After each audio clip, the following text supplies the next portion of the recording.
Hello everyone and welcome to another Fallout 76 Weapons Spotlight. Today we're taking a look at a Bloodied Gatling Laser. While probably not one of the most powerful weapons in the game, it can still be really fun to use and pretty useful in the right circumstances, so we'll take one for a spin. Remember, if you like videos like this and want to see more, go ahead, hit the like button and subscribe so you see all the Fallout 76 content I upload every week on the channel. As always, I'll start the video by spending a few minutes looking at the weapon and the build I'm running it with. There are timestamps, so if you're already familiar with my builds or you just want to skip ahead to the action, you can go right ahead. Let's get started with a look at the weapon and all of its effects. So of course we have a Bloodied Gatling Laser. Our other effects are 250 damage resistance while reloading and plus 10% damage while aiming. Now, normally I hip fire this weapon, so we're not going to get that extra damage when we're doing that, but if I do decide to look down the sight, that'll give us a little extra damage boost. The other thing I like here is the extra damage resistance while reloading. Gatling lasers are not a super fast reload weapon, so that's going to be useful, give us a little bit of extra protection if we do get stuck in a reload while we're using it.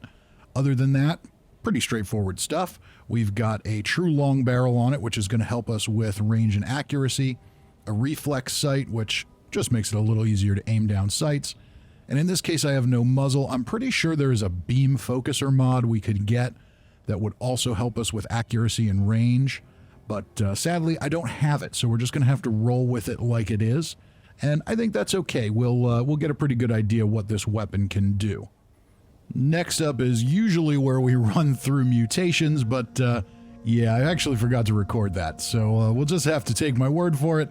They're basically the run-of-the-mill things people will use. Adrenal reaction for more damage at low health, marsupial, bird bones, the usual stuff. Let's take a look at legendary perks.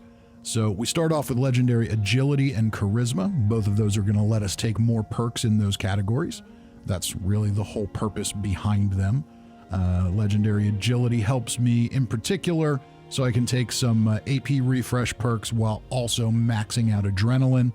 Charisma is going to help me take tenderizer and some other perks over time, so those are a work in progress. This is still a relatively young character, but that's okay, we get the point. Next up is electric absorption. This one's particularly useful for power armor characters. If you get hit with energy attacks, there's a chance they recharge your fusion core, which is very useful. With the way that this weapon uses fusion cores, it's not going to recharge the one you're carrying, but by keeping your other fusion cores charged, your backup ammo is increased, so that's good. They also give you a little healing when that happens, so that doesn't hurt either. We've also got Ammo Factory.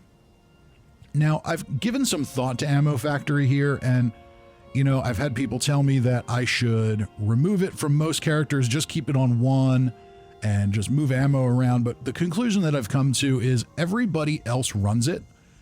You're probably running it, so it makes sense for me to run it on every build, because that's going to be more like what most people do. Plus, it's convenient for me, so that's good. Next one is taking one for the team. Enemies take 20% more damage if they attack me if I'm on a team.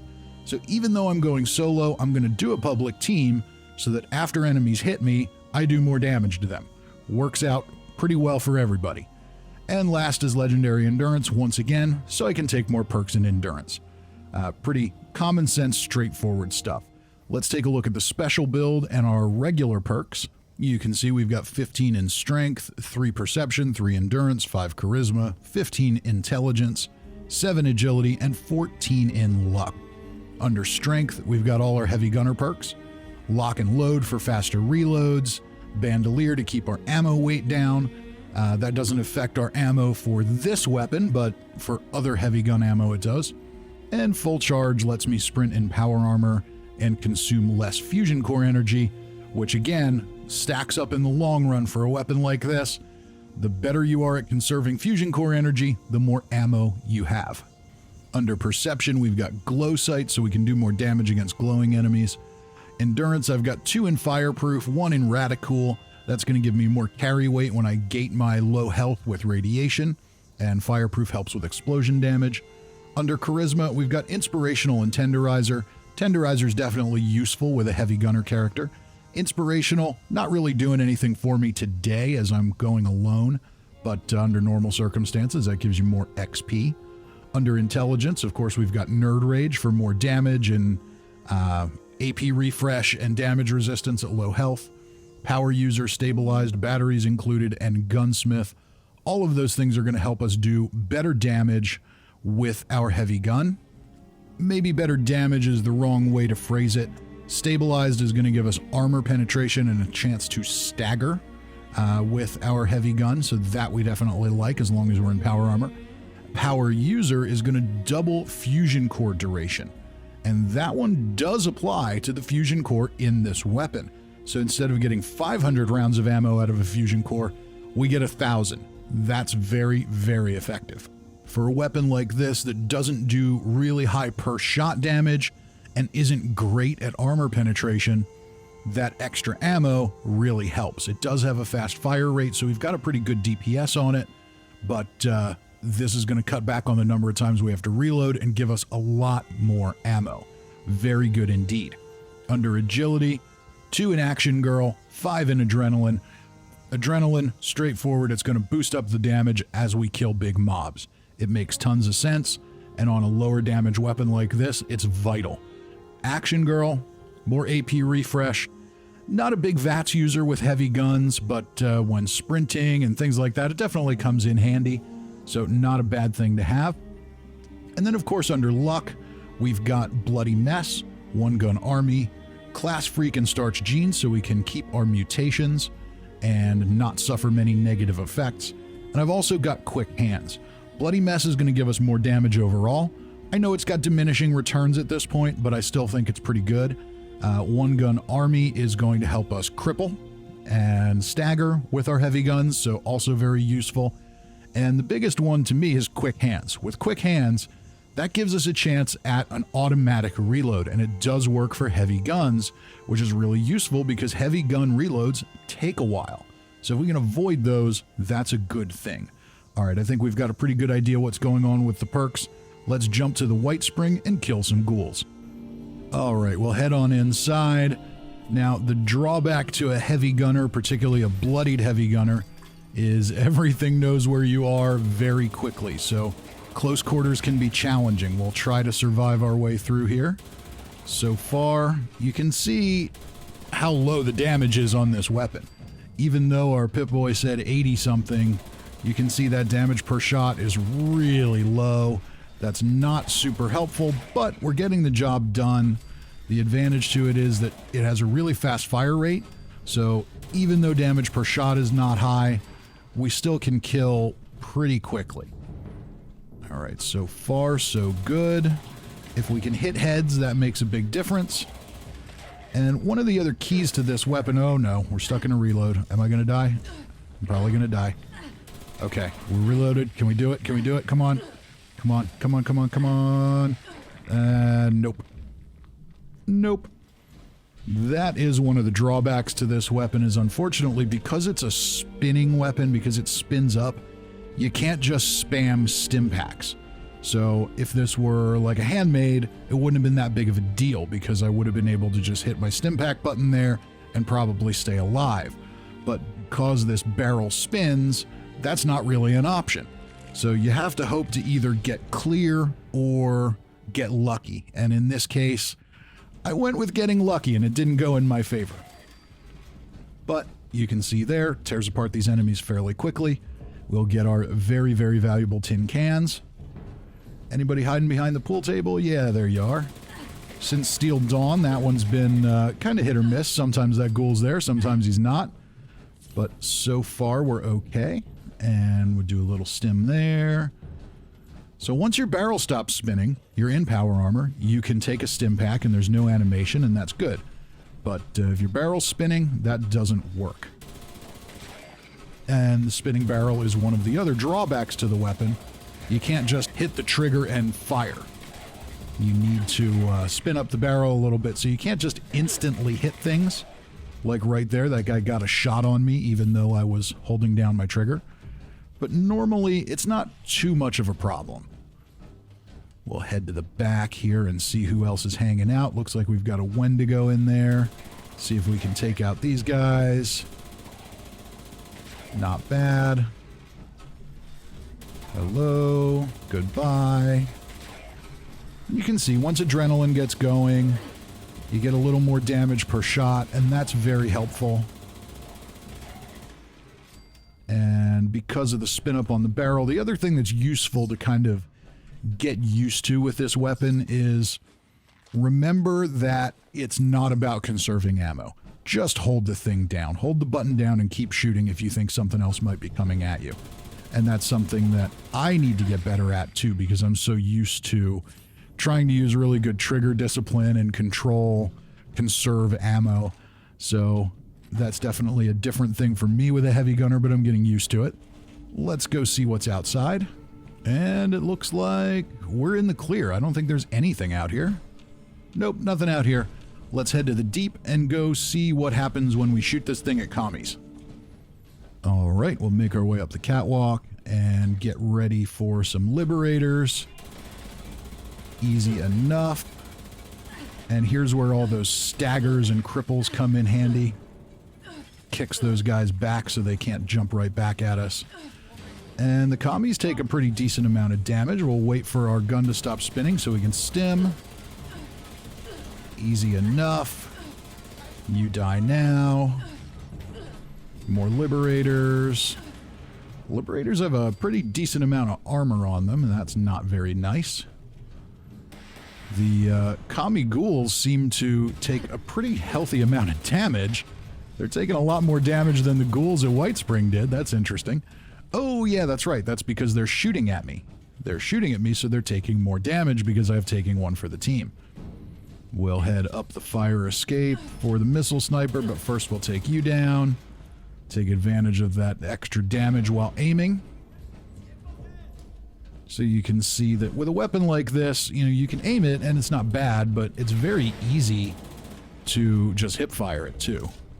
So now we've got to reload. We got some extra DR while we do that, but no reason to play with fire. Take down the legendary commie there, and for those wondering, yes, you do pretty often see a legendary or two in the deep, so this is a good place to add to your legendary farming route. And, okay, stuck in our Iron Man animation there, and that power armor definitely helps him, but nothing we can't get past. Stim up, and I think there's still one here. Yep, one more. Very good. Let's head inside and clear the rest of the building. So again, taking advantage of that extra damage while aiming, but the nice thing is these guys are shooting at us, so we're going to do more damage against them. That helps. We'll head upstairs and see who else is lurking around. There should be another power armor gunner, power armor commander up here. There he is.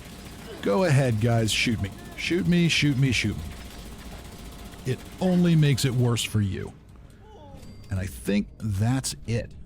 Yes, it is. This place is clear. Let's go kill a behemoth.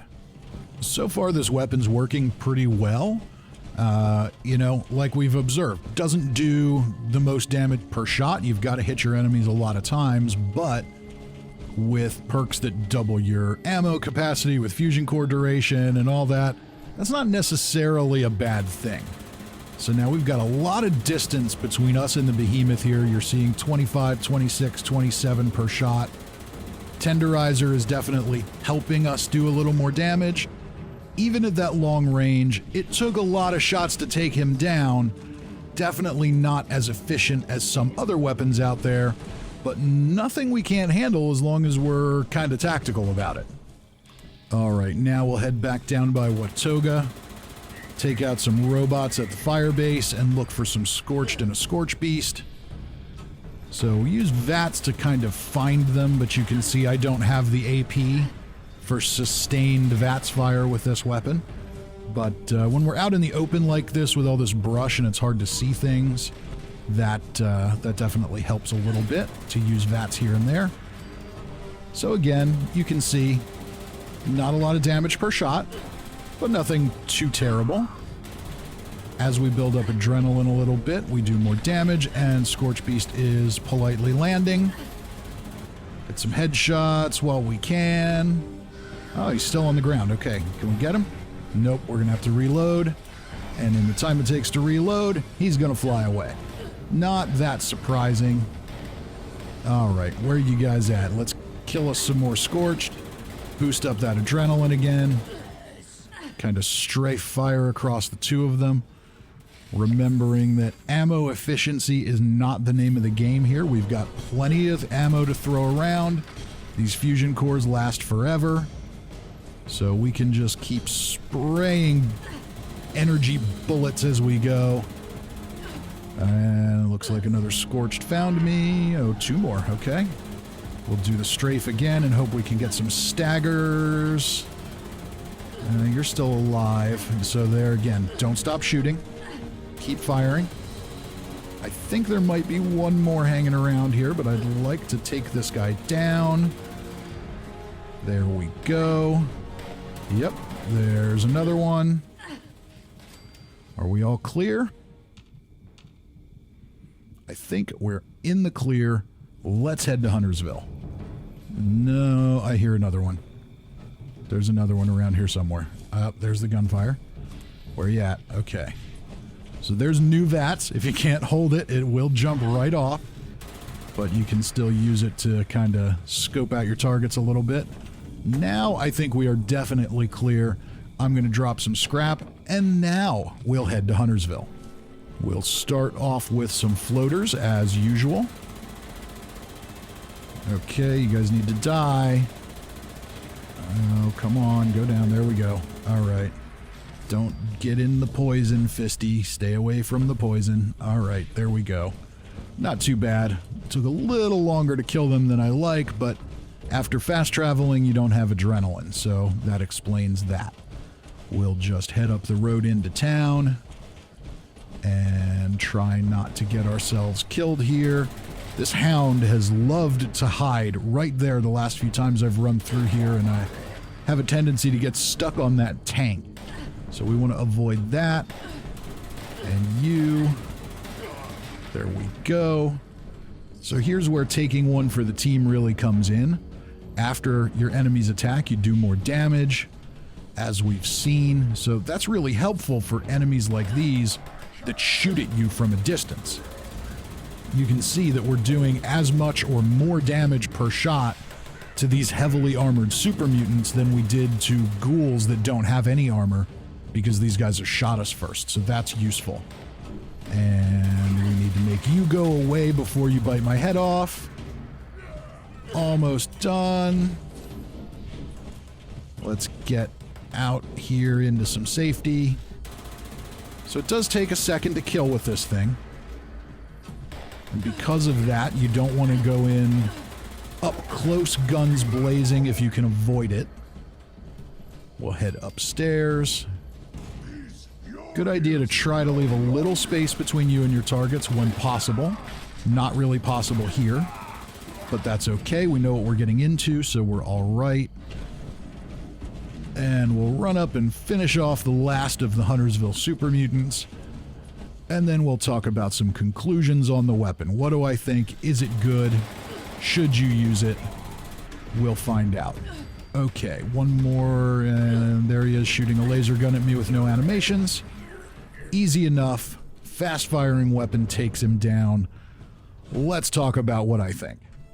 So, is this weapon good? Well, kind of. It has a high rate of fire and a high DPS if you can get your shots on target and keep them there. That's not hard on a PC with a mouse and keyboard like I used in this video, but on a console with a controller, that may not be an easy task for everyone. Where I found this weapon most useful is just for general farming. It's definitely good enough to kill pretty much everything, but also not really ideal for anything. Its advantage is in ammo efficiency. If you're a heavy gunner, chances are you're wearing power armor and have tons of fusion cores lying around. Between the power user perk and the electric absorption legendary perk, ammo almost just feels like an afterthought. You don't really have to worry about it. If you make sure you hit some of the Cranberry Bog events and a power plant workshop or two while you're running around to pick up more fusion cores, you'll basically never run out. So even if it's not supremely powerful, a weapon like this one is supremely efficient. As such, it's a good one to have around. I think I'd probably rather see it with a 90% reduced weight than with the 250 DR while reloading effect that it has. That would make it easier to carry around as a backup, but in this case, we live with what we get, right? Could the weapon be improved? Well, yes. Simply put, fix the armor penetration calculations for energy damage, and give all pure energy weapons a boost. Or add a perk card to the intelligence tree or the legendary perks to boost energy damage. Energy weapons are iconic Fallout weapons, so every day that goes by without those things happening does feel like a missed opportunity. Still and yet, it's definitely not a bad weapon. It's just not earth-shatteringly great. And that, ladies and gentlemen, is going to bring us to the end of the video. As always, if you enjoyed this, found it useful, or anything in between, don't forget to leave a comment, hit the like button, and most importantly, subscribe so you don't miss any of the Fallout 76 content I post on the channel every week. Till next time, I'm Fisty McRib.